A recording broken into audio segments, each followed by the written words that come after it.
Esse é o título que eu dei da mensagem. Vigiai e orai é a estratégia para não sermos surpreendidos pelo inimigo. Sabem, queridos, esses tempos estranhos, tempos de grandes mudanças na sociedade, nas famílias, tem sido tempo de bastante reflexão, para que nós possamos discernir os dias, para que nós possamos compreender o que está acontecendo.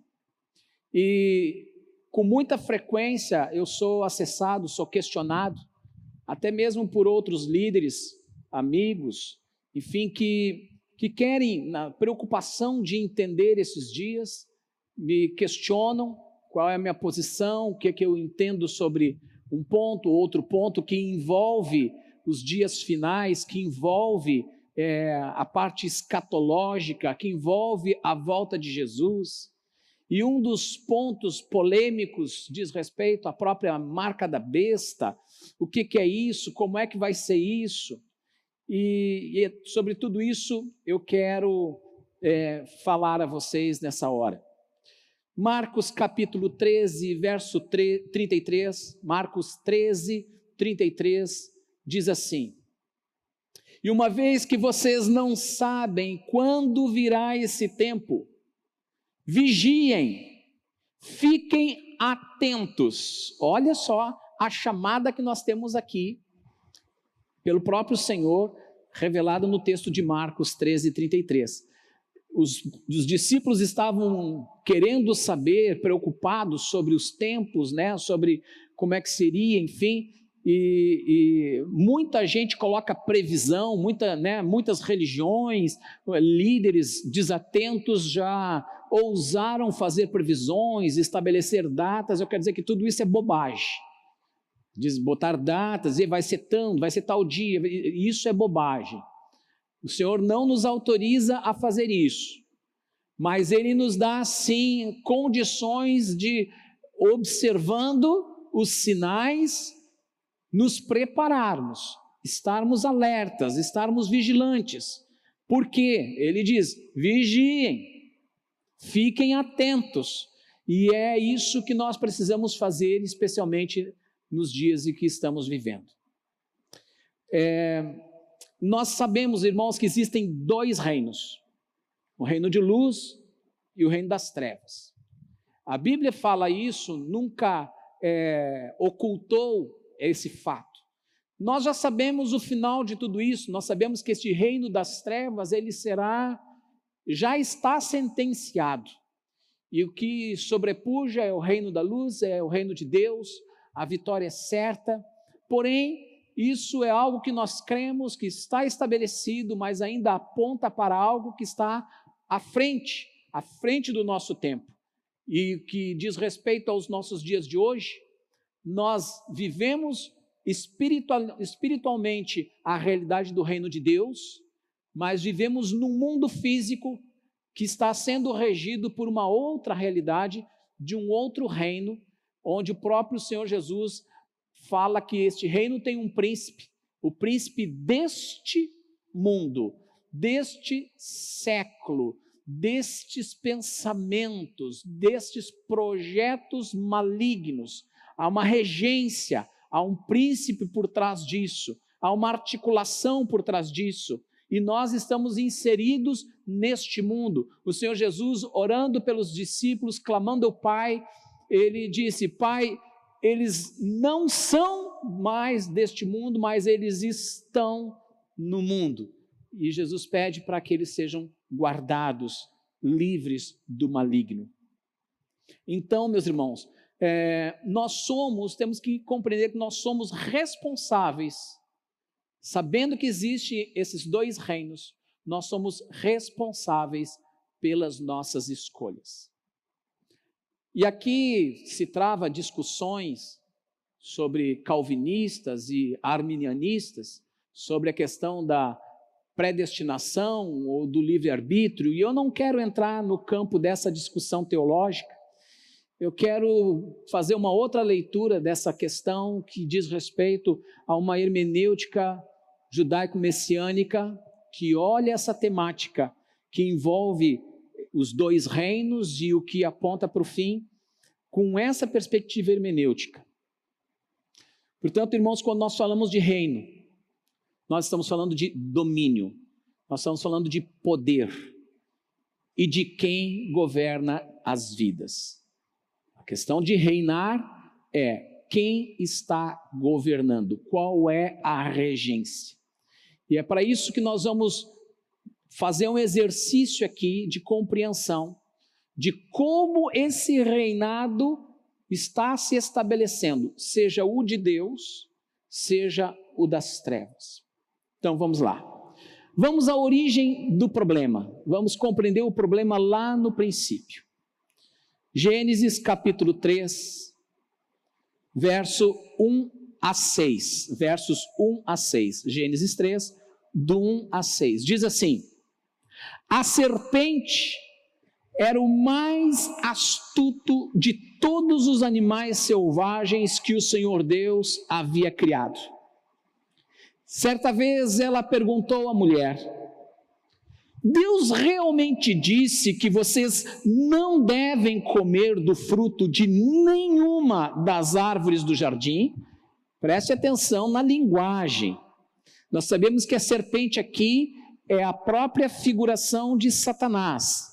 Então, qual é a realidade? Nós estamos falando do jardim, do Éden, nós estamos falando de um tempo onde só, em termos de seres humanos, havia Adão e Eva.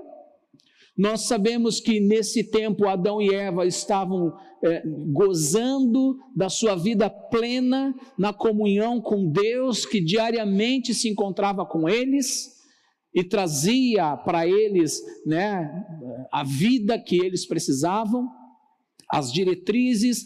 Eles estavam debaixo dessa regência, desse governo de Deus, mas nessa regência, nesse governo de Deus, havia uma regra, havia uma instrução, havia um mandamento, e o mandamento era: não coma do fruto do conhecimento do bem e do mal. O resto vocês comam de tudo livremente, todas as frutas. E quando Satanás vem aqui conversar com a Eva, ele faz um jogo de palavras distorcidas, um jogo de palavras para trazer confusão, porque Deus disse: comam tudo, só não comam esta.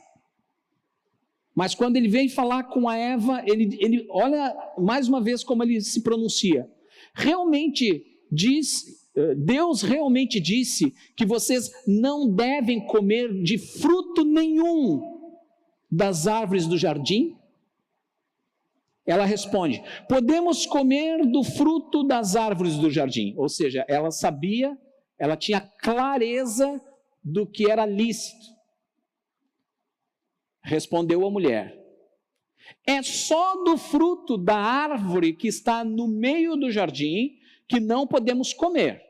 Deus disse: não comam e nem sequer toquem no fruto daquela árvore. Se o fizerem, morrerão. Então, Eva responde com precisão, com entendimento, qual era a orientação divina.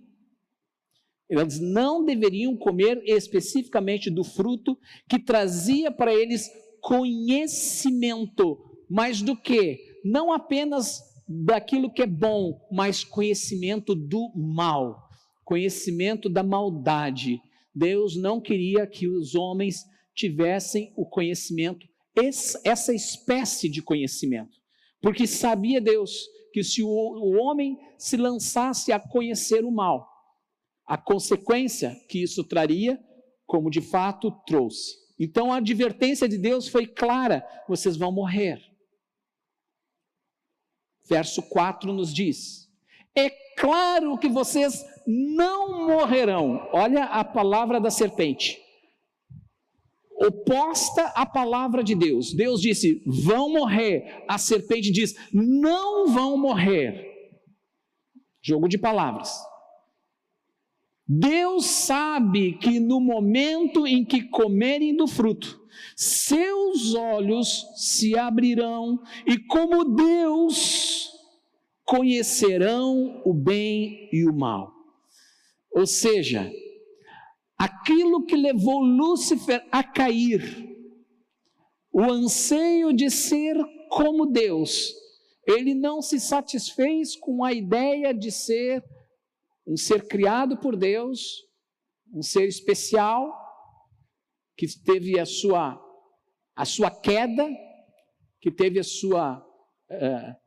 foi banido da presença de Deus, mas segundo o relato bíblico, o que trouxe a queda de Lúcifer foi justamente o querer ocupar um lugar de Deus, estar pelo menos em posição de igualdade. Aqui ele usa um jogo de palavras para conduzir a Eva ao mesmo desejo, à mesma ideia, à mesma intenção. Ele disse: você vai ser igual a Deus. Se você fizer isso, não dê bola ao que Deus disse, não vai ser assim. Vocês vão ser diferentes, vocês vão ser iguais a Ele. Verso 6. A mulher viu que a árvore era linda e que seu fruto parecia delicioso, e desejou a sabedoria que ele lhe daria. Assim tomou do fruto e comeu, e depois deu ao marido que estava com ela, e ele também comeu.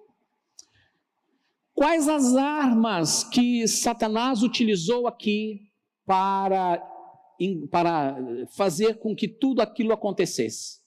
As armas do inimigo foram astúcia, ele sempre vai agir com astúcia. Segundo, confusão do entendimento, trocadilhos de palavras, inversões da posição das palavras. A gente vê muitas vezes pessoas se desentendendo e você vai checar o diálogo delas e muitas vezes o que aconteceu é um disse uma coisa, o outro entendeu outra. E aí, não, mas eu disse isso, não, mas tu disse diferente, tu disse... E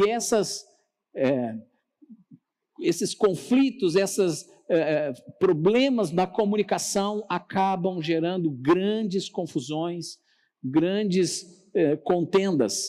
Então, Satanás usou confusão, entendimento, mentira. Deus disse, vão morrer. Satanás disse, não vão morrer. Orgulho. Por quê? No momento que mexeu com a ideia de, não, tu vai ser igual a Deus, ou seja, uma altivez, um orgulho, né? Uma autossuficiência e desejos carnais. Tudo isso, Satanás conseguiu fazer com que Eva despertasse para essas possibilidades e ali foi a teia com que ela se enredou. E acabou que o homem junto se enredou também. Não tiramos a responsabilidade dele em nada nesse processo. Agora, qual o antídoto? Você deve estar pensando, pastor, o que isso tem a ver com escatologia? Nós vamos chegar lá. Se você conseguir me acompanhar até o fim, nós vamos chegar lá. Eu creio e espero que você vai entender. Qual o antídoto de Deus para este problema, né? Sabe que lá no jardim, além da árvore do conhecimento do bem e do mal, que eles não deveriam se relacionar com aquilo, tinha uma outra árvore diferenciada que era chamada a árvore da vida.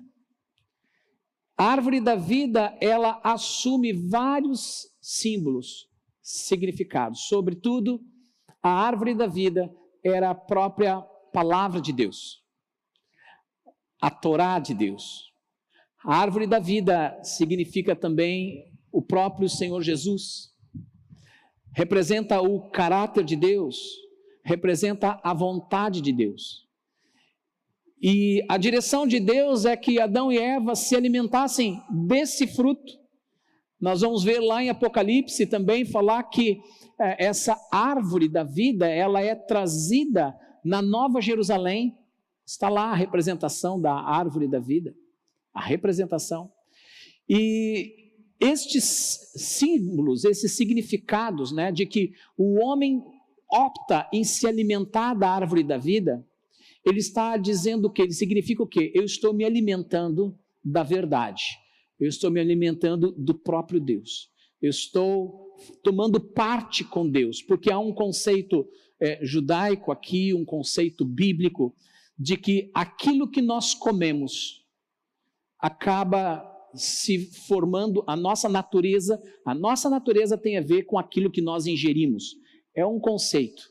Por isso há uma distinção também entre carnes imundas e carnes puras, né? Que o homem deveria comer. Né? Por exemplo, o porco não deveria comer, porque a natureza do porco é uma natureza de sujeira, de imundície, de se alimentar em meio à sujeira. É a natureza. Ah, mas agora cria diferença. Eu não estou entrando nessa discussão, eu estou falando sobre conceitos. Então a ideia é, não comemos porco porque ele é imundo e isso vai afetar a nossa natureza. É conceitual. Quando Jesus disse, comam do pão e bebam do meu. Jesus disse, quem come da minha carne e bebe do meu sangue. É um sentido figurado, mas ele está falando do quê? De uma alimentação que afeta a nossa natureza. Quando participamos da ceia, fisicamente é um pão, fisicamente é um suco, um vinho, mas assume um significado diferente que afeta a nossa natureza. Comer da árvore da vida afetava a natureza do homem, trazia vida para eles. E a Torá, ela é chamada de árvore da vida. O que é a Torá? São os preceitos de Deus, são as instruções de Deus. Não são meros mandamentos. Mandamento, a palavra é mitzvot. A Torá, ela é mais do que mandamentos. A palavra é instrução. Torá é instrução, né? Instrução para a vida. É um caminho de vida. Então, ela está associada diretamente com a árvore da vida. A Torá é a árvore da vida. E Jesus é a Torá encarnada. O apóstolo João vai falar que ele é o verbo da vida, o logos de Deus, um conceito grego que para um outro dia estou preparando uma mensagem para falar só sobre o logos de Deus, mas Jesus é essa palavra que se tornou homem. Ele é a palavra vida, a palavra viva, ambulante, né? E o verbo, o que é verbo? Verbo é palavra. O verbo se fez carne e habitou entre nós. É assim que João, o apóstolo João, vai se referir à pessoa do Senhor Jesus. Então, o antídoto de Deus sempre foi a vida. E a vida na forma de orientação, de verdades, de direcionamento para o homem. Esse é o grande antídoto de Deus. E aí, nós vamos caminhando nessa ideia um pouquinho. Tem algo fantástico. Você sabia que Deus deixou uma marca lá na antiguidade?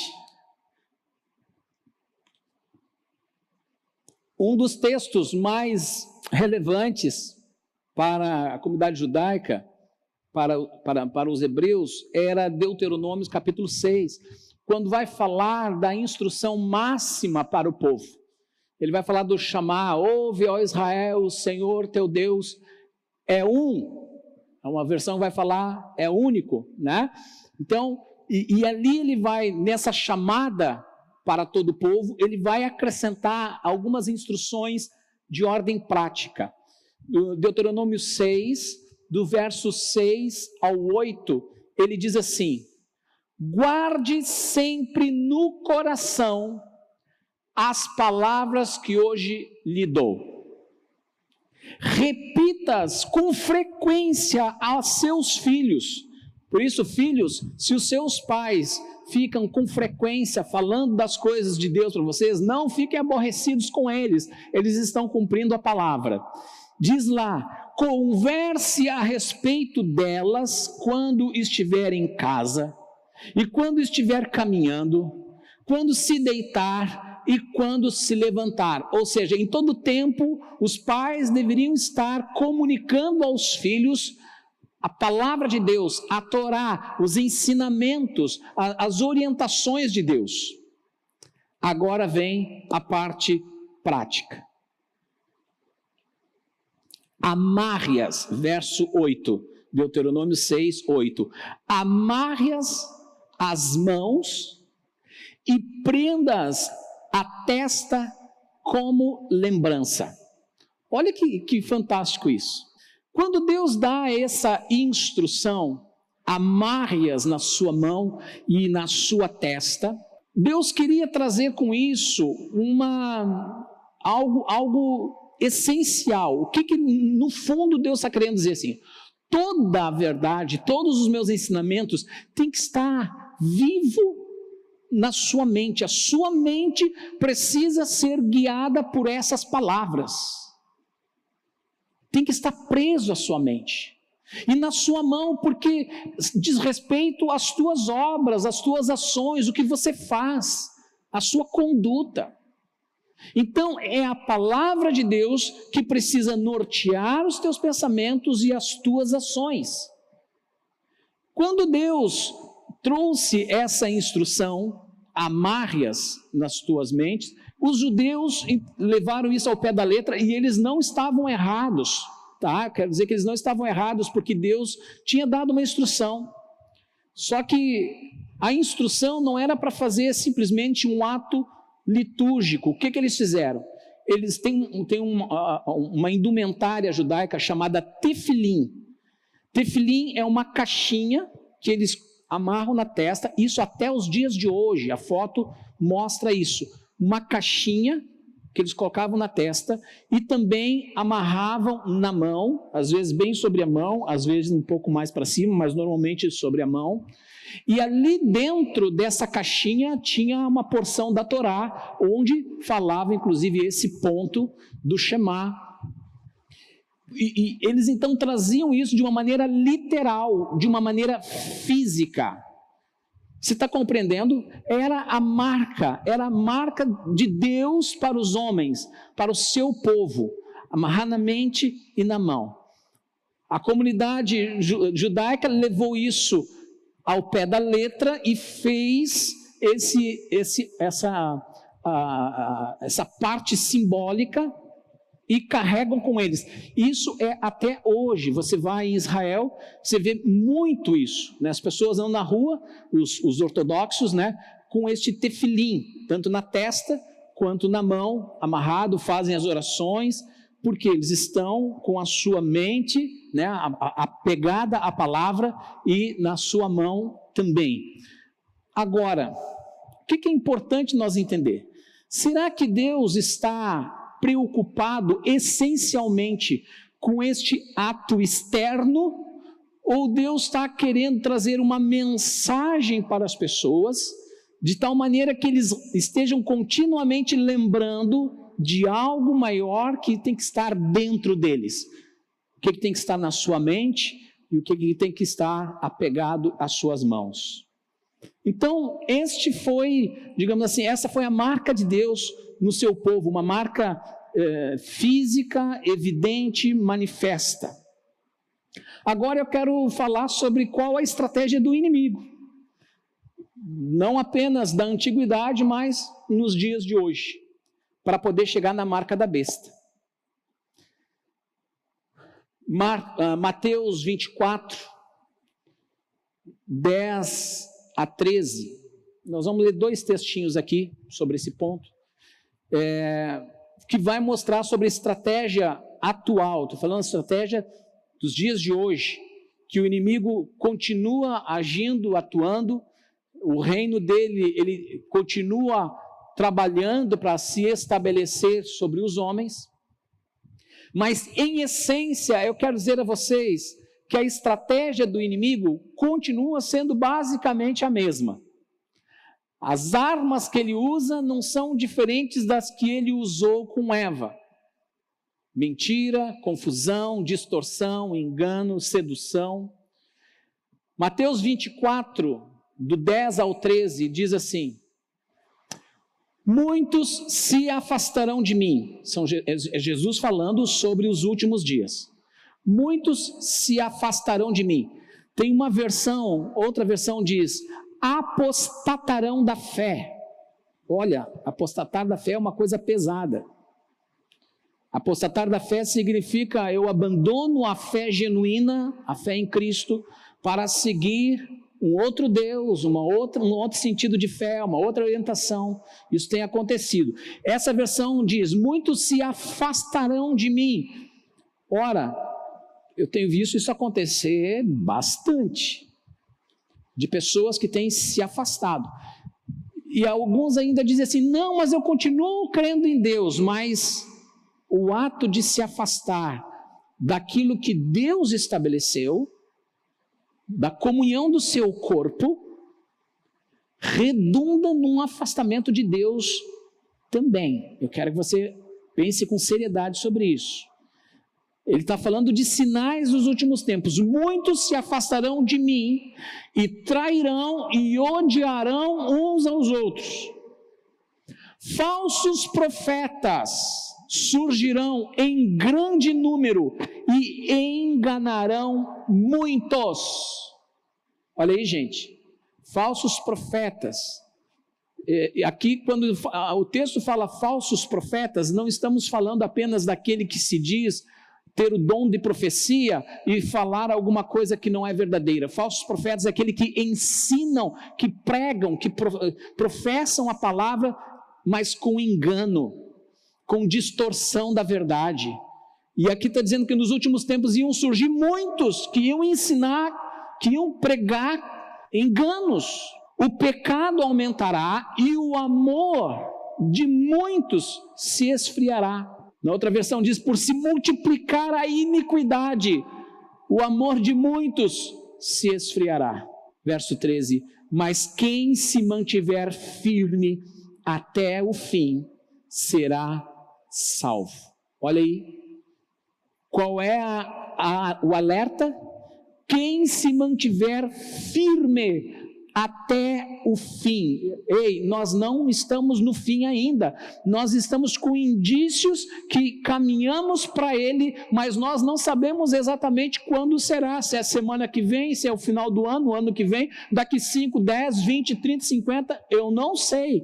Eu não posso dizer quando vai ser esse fim, eu só vejo que a coisa está caminhando para ele, e o que me tem de alerta aqui da parte de Deus é perseverar firme até o fim, porque se eu não perseverar firme até o fim, eu não vou ser salvo, você não será salvo. Mas pastor, e aquela ideia de que uma vez salvo, salvo para sempre, faz sentido isso? Eu digo para você que não faz sentido isso. Eu respeito outros pensamentos doutrinários, mas o meu entendimento e aquilo que eu tenho de luz de entendimento da palavra, isso não faz sentido, porque se for assim, o Senhor não traria a advertência de permanecer firme até o fim, perseverar até o fim. No mesmo capítulo 24, no verso 24, ele completa essa ideia dizendo, pois falsos cristos e falsos profetas surgirão e realizarão grandes sinais e maravilhas, a fim de enganar, se possível, até os escolhidos. Quais as estratégias que Satanás está aqui usando? As mesmas de antigamente. Engano, falsidade, sinais maravilhosos que apontam para desejos humanos. Via de regra, esses sinais maravilhosos estão diretamente ligados ao desejo. Eu quero tanto tal coisa, aí eu vou lá para o líder tal, para o pastor tal, para o profeta tal, para o apóstolo tal, e ele vai, então, usado por Deus, vai me conceder essa bênção. Fuja disso. Saia, isso é ilusão, isso não é o evangelho de Jesus, isso não aponta para Cristo, isso é engano, não é a vontade de Deus, Não é o plano de Deus. Por isso, queridos, vamos estar alertas. Agora sim, eu quero entrar na questão da marca da besta. E como eu anunciei, a marca da besta, ela já está sendo implantada. Ela já está sendo estabelecida no meio da humanidade. Como assim, pastor? Aí tem as discussões, mas é o chip. Há um tempo atrás a discussão era sobre ser o código de barras. Aí é o computador, é o celular, é o 5G, vai surgindo, né? Enquanto a tecnologia vai se expandindo, vai surgindo outras possibilidades, ideias. Eu quero trazer uma reflexão um pouco diferente para vocês. Apocalipse 13, do 16 ao 18, diz assim: e exigiu que grandes e pequenos, ricos e pobres, escravos e livres, todos recebessem uma marca. Aonde? Na mão ou na testa. Lembram de alguma coisa? Lembra da marca de Deus, onde é que ela era colocada? Na mão, na testa. Aqui o inimigo está trabalhando com o mesmo conceito, na mão e na testa. E ninguém podia comprar, vender coisa alguma sem essa marca, que era o nome da besta, ou o número que representa o seu nome. Aqui é preciso sabedoria, olha, é preciso sabedoria, e quem tem discernimento, trate de entender o significado do número da besta, pois é número de homem e seu número é 666. Eu não vou entrar no pormenor do significado do número 666. O que eu quero avaliar com vocês aqui é esta estratégia, esta ação de colocar esta marca e por que ela está sendo citada nesses dois lugares. Se por um lado, o objetivo de Deus era que a sua palavra, a sua Torá, os seus ensinamentos estivesse inculcado na mente do seu povo, e que as ações do seu povo, a prática, isso representa as mãos, por isso na mão, a prática fosse a prática da justiça, a prática das boas obras, a prática daquilo que é movido pelo amor, que produza bons frutos, bons resultados. Por outro lado, o anticristo, ele quer estabelecer a sua marca sobre os homens. De que maneira? Trabalhando na mente, em primeiro lugar. Como assim, pastor? A marca da besta, ela se estabelece na medida em que a forma de pensar das pessoas, da sociedade, dos homens de uma forma geral, isso se torna cada vez mais vinculada àquilo que diz respeito ao reino das trevas, ao plano de Satanás, a mentalidade maligna dele, aquilo que é anti-Deus, anti-Cristo. E eu posso ver isso e constatar, e você também com muita facilidade, que é só olhar para a sociedade dos dias de hoje e ver o quanto a marca da besta já está na mente do povo. De que maneira? Muitas. Pela filosofia, a filosofia de vida que se tem, que se tem, não apenas se tem, mas que se tem propagado, que se tem estabelecido no nosso meio, uma forma de encarar a vida, de encarar as relações, o desprezo às coisas santas, o desprezo aos princípios de Deus, o desprezo à moral, à ética e a tudo que é de Deus ou objeto de culto.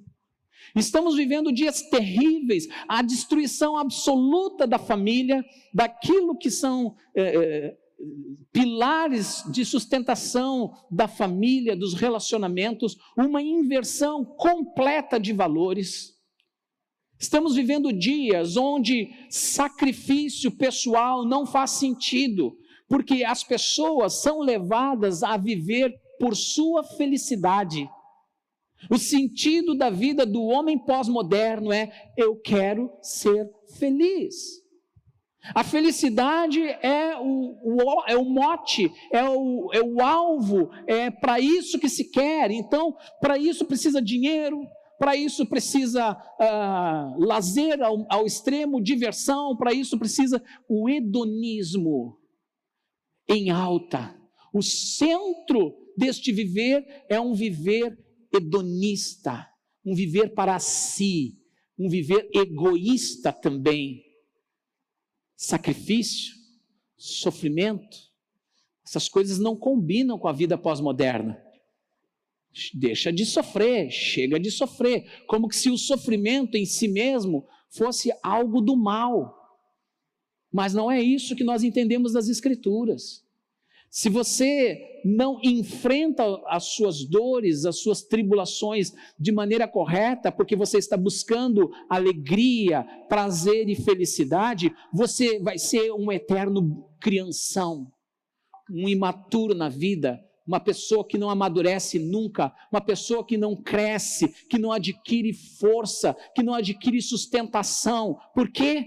Porque sempre que aperta um pouquinho, tu foge. Tu espirra para lá, para cá, tu não encara as coisas, tu não se permite ser transformado, deixa de ser criança, cresça.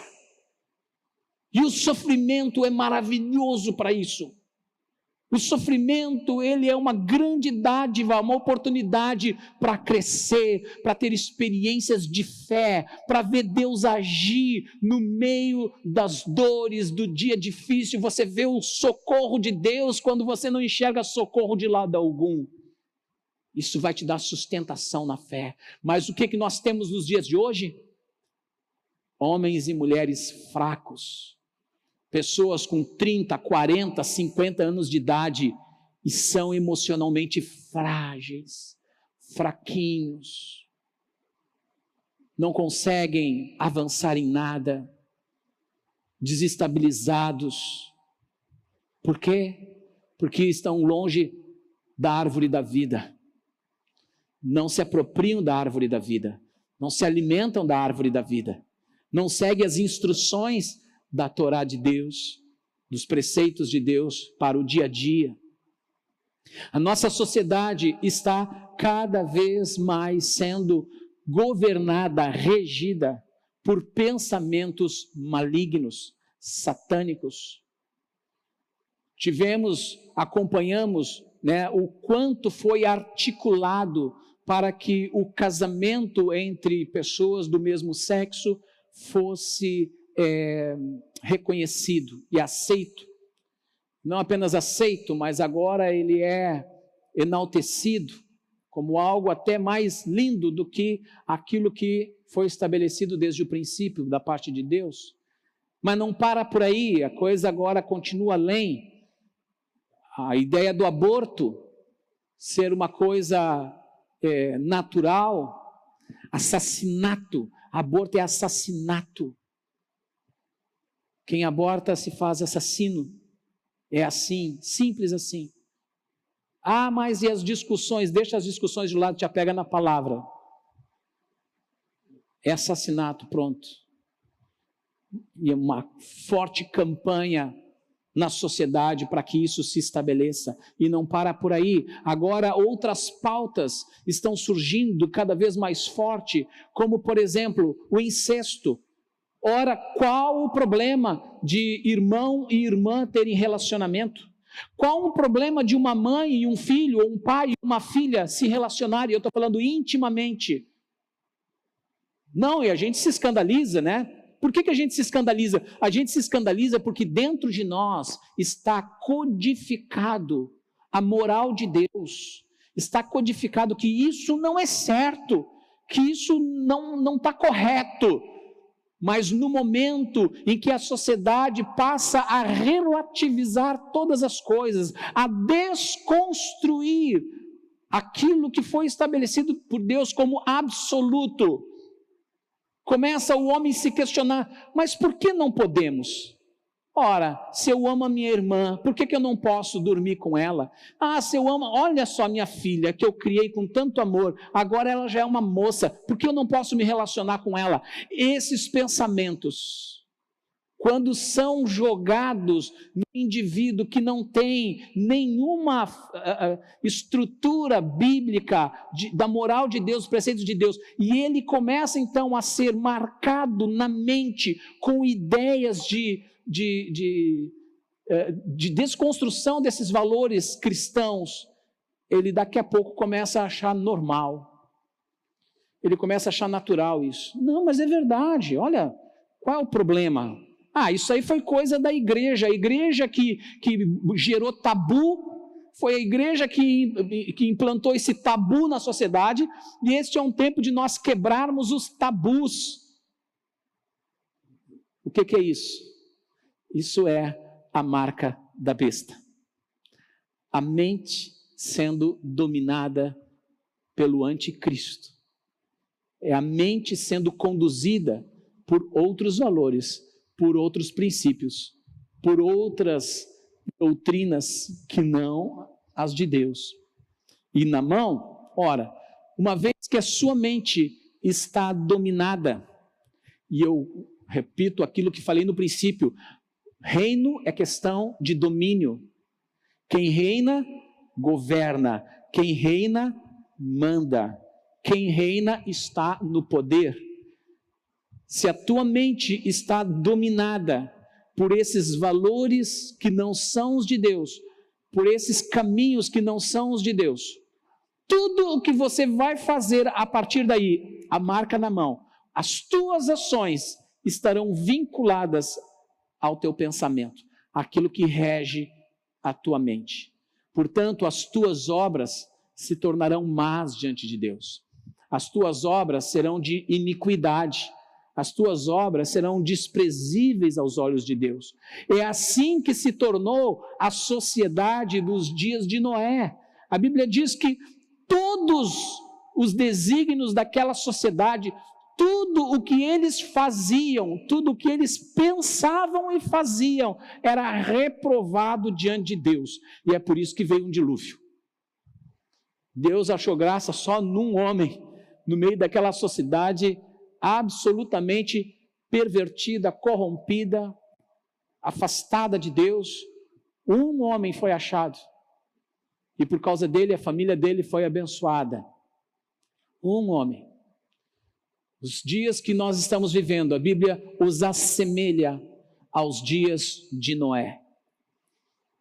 Pastor, então você está me dizendo que não vai ter nenhuma marca física da parte do anticristo que possa identificar? Eu não sei, pode ser que tenha. Mas assim como da parte de Deus, o que era central, o que era importante, era o que estava na mente, no coração e nos atos dos homens, e aquilo apenas tinha um simbolismo externo. O simbolismo externo não rege o interno. O interno é que rege o homem. Da mesma forma, nos dias de hoje, mais do que seja um chip, ou seja qual for essa possível marca física, é discernirmos que a marca já está sendo trabalhada na mente. De tal forma que, se porventura os homens tiverem de fato de se submeterem a algo físico, é porque por dentro eles já estão governados, já estão dominados, já estão associados a um sistema do mundo corrompido e distante de Deus, longe dos preceitos de Deus. Concluindo então, antes de ser um sinal físico, a marca da besta é o render-se à forma de pensamento desvinculado à sabedoria de Cristo. É colocar-se debaixo das trevas, da regência de Satanás, por filosofias e ideologias que estão a serviço do reino das trevas. Quando a nossa mente está formatada por um sistema, nossas ações serão correspondentes a tais ideias. A marca na mão corresponde a todas as ações, atitudes, comportamentos, práticas da vida. Por isso, as Escrituras nos advertem. Romanos 12, 2. Não imite o comportamento e os costumes deste mundo, mas deixe que Deus os transforme por meio de uma mudança em seu modo de pensar. Romanos 12, verso 2. E 1 Coríntios, verso 2, ou capítulo 2, verso 16, só a parte final do versículo diz assim, Paulo diz, mas nós temos a mente de Cristo. Amém, meus irmãos? Nós temos a mente de Cristo. O alerta que eu trago hoje aqui, para o nosso rebanho querido, os nossos irmãos amados, e todos vocês que, pela graça de Deus, estão tendo acesso a essa mensagem, que todos estejamos vigilantes, que todos estejamos atentos para o que estamos vivendo. Não se iluda, a marca da besta não vai chegar da noite para o dia carimbando pessoas, e aí você, então tá, é isso aí. Não. Antes disso, a marca já está agindo, fazendo com que homens se desviem. E eu estou falando de homens e mulheres que até mesmo já conheceram o Senhor, já conheceram o caminho, mas por não vigiar, se permitem num diálogo, assim como Eva se permitiu um diálogo com o inimigo, e nesse diálogo o engano entrou, os falsos ensinos entraram, o suscitar das paixões humanas entraram, e aquilo foi o suficiente para corromper tudo e se afastar de Deus e provar da morte. A Bíblia nos adverte que nos últimos dias muitos se afastarão de Deus. Que não aconteça isso contigo, que você esteja atento, que você não se renda a qualquer espécie de pensamento, de ideia, de doutrina, de filosofia, de prática que vá contra os preceitos de Deus. Vão te chamar de qualquer coisa, de antiquado, de ultrapassado, de careta, de velho, de conservador. Quando me chamo de conservador, eu tomo isso como um elogio. Para mim é um elogio, eu sou um conservador, eu procuro conservar princípios, preceitos eternos. Por isso eu sou um conservador, por esta razão. Então, meus irmãos, estejamos alertas no Senhor, em nome de Jesus.